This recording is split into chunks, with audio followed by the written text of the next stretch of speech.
Folks, welcome to Metal Wani. With us today we have Dave of, what do I call you? Like progressive thrash, technical thrash, but Vektor We go sci-fi thrash. Sci-fi thrash, here we go. So we have Dave with us. How you doing, Dave? Hello.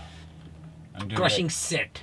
You Thank guys played, even though it was short, I would have loved to see you play a little more because even at the road, but it was kind of short. So how was it being in Eindhoven? I think this is your first time here. Yeah, it's great. So how was the response from the fans? It was good. When I was like, how many people out there have heard Outer Isolation? I think like 3/4 of the crowd raised their hands, so it was good. And sold out today. So is there a specific band you were looking forward to see on the... Yeah, Nuclear Assault for sure. Legends, huh?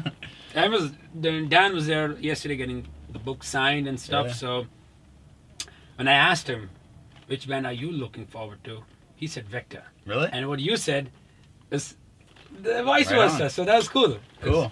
Yeah, the first time I saw those guys was in 2002 at the Mason Jar in Phoenix, Arizona.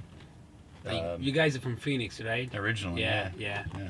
Cool. And for you, you've been on tour with Distillator and your Spanish brothers as well. So how's it been? First time in Europe, play for your fans. Awesome. Not a festival, but a tour. So how's it been? It's awesome. Distillator and Angelus Apatrida. I want to say it in their tongue. Yeah, okay. I call it as Angelus Apatrida. Angelus Apatrida. That's Yeah. kind of what. Yeah, but they're awesome dudes. They're like they get to load in and load out before we even can like get to the trailer. We're trying to help, and they're like so fast. Yeah. Not only that, it's like if we're out of drinks at the end of the night. Guillermo from Angelus is just like pouring you some of his wine or something. It's like, dude, thank you. Some Spanish wine in Yeah. there. No, they're all great guys, and like we all watched Team America, World Police the other day in the bus, Right. and it was the first time a lot of those dudes had seen it, and they were like laughing their asses off. Okay. That's amazing. I mean, you've been on tour for I think you guys are playing London tomorrow. Yeah. Yeah, so that's the last gig of this tour. So first time in London as well, right, for you? Oh yeah. A new set of there's a possibility of getting n number of fans tomorrow in London because Yeah. Well, we originally had it booked at I think it was the Black Heart, okay. and now it's somewhere bigger. Forum, Brighton. I don't know. Which is the biggest one in London? It's not. It's not huge, but it's bigger. It's better.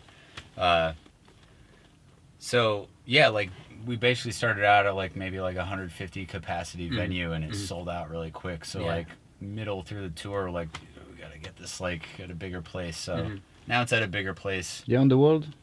Yes, it's the Underworld The now. Underworld. Yeah, Cool.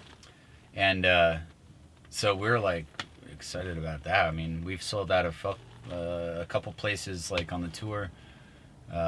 Nantes, our first date in France, we sold that out. And it was like, wow, it's pretty cool. Like our first time, like as a headliner in Europe. It's crazy. Amazing. And it took you guys, I mean, 3 years or 4 years after Cosmic to work. Why was such a long time? Because Black Future and this had a decent gap in the middle, and now was it because you guys were touring more in States or like? It was a bunch of factors. So like we all, like after Outer Isolation came out, we all moved to Philadelphia, and we're all kind of trying to get our lives started there, and we work full time. You know, like we do the band. It's mostly, I mean, it's more than for fun. Like it does, like we do it as a passion. So you guys have a day job. But yeah, we all have day jobs, so we work full time. And with this album, the complexity and like the scope of it's huge. The new one coming out, and it was a lot of work going into that, and in between, just a bunch of personal stuff. Stuff came in. Yeah. Okay, and the first time I remember when I heard you guys on Black Future, there was a friend sitting with me, and he said, he reminds me of Tom Araya in early 80s, especially your... The Angel of Death scream. Yeah, exactly. And you guys are not just not in a specific old school thrash, but you have a lot of technical. Somewhat remind me of of early Voivod. I don't know why, but Yeah. it kind of reminds me of that. Well, it's the sci-fi stuff. But Yeah, yeah, but, like and you're touring with them Yeah. in North America. that's going to be a dream come true. Yes. But, yeah, I mean, our influences are kind of all over the board as far as what we sound like. Huge Slayer fan. Mm-hmm.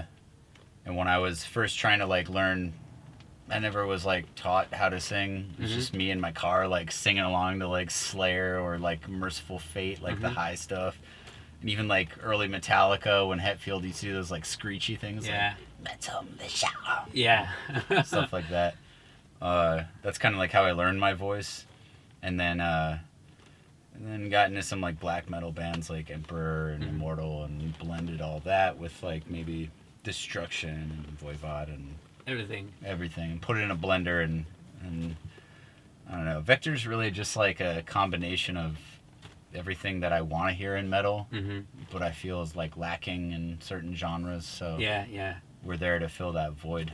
And that void is actually filled by very less bands. I mean, Yeah. if I recall Sadus or Corona, Yeah, Corner, yeah. or you guys, and even early Voivod, and there's a German band called Mekong Delta. Mekong Delta's Yeah, fucking awesome. yes. And Watchtower. Yeah, Watchtower. It's again Ronja Zumbek. Yeah. There's a band from Russia called Aspid. No, I haven't heard. Check them out. They're ASPID. Mm-hmm. The album's called Extravasation. It's Okay. from 1992. Mm-hmm. If you listen to that, you're going to be like, oh, Vektor totally ripped off them or Okay. something. But like, I didn't even know about them Damn. until like a couple years ago. They were Okay. amazing.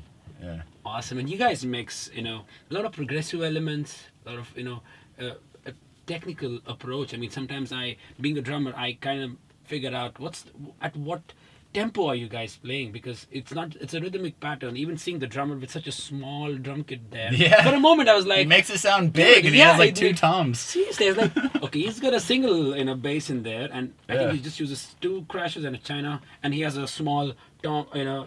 here. So I was like, how big is this guy gonna make it sound? And the moment you guys started with the first track, that's it. He fills it up. I don't know how. When he was like, he actually downgraded his kit, because at a time he had the 2 rack toms and a floor tom, and he took one away and then made his kit like symmetrical, and I was like, what are you doing, man? This is stupid. And then he was like messing around with it. I'm like, all right, fine. I guess you can make it work. For you, because first 2 albums by any Vektor fan or non-Vektor fans, they consider them as their expectations. Yeah. So now comes Terminal Redux. Oh yeah. Where does it stand for you, keeping in mind that it's the expectation of the fans? Because wherever, be it the YouTube comments, be it friends talking about Thrash, nobody till now has told me that, man, this song on Vektor album sucked. Nobody. And I'm being brutally honest right now. Thanks. So for you, Terminal Redux has to make an impact on the mind of your fans. Yeah, for several reasons. Like the 3rd album in my head has always been like the make it or break it. Because if the 3rd album sucks, I think people will stop caring. But it's not going to suck. Okay. This album like takes elements of what we've done in the past and just like blows them into the next galaxy. It's like all the thrash is like way better, way fast. Like there's maybe not faster, but some really technical stuff. The clean parts are way more intricate, and there's some cool atmospheric stuff. And we brought in 2 Philadelphia soul singers to do backup vocals in 2 of our songs, and it sounds like massive. It sounds like if Pink Floyd released a thrash song or something. Okay. Like I don't even know how to How to describe it. that? It's incredible. Like when they were laying their vocals down, I was getting goosebumps. So good. Cool. So you guys would have, as musicians, evolved after Cosmic. Absolutely. Yeah. And the honestly, like, if a lot of people are like, oh, what album is it more like? There's elements of both, but I don't know why. I think that it has that kind of darkened atmospheric feel that like Black Future had, where it's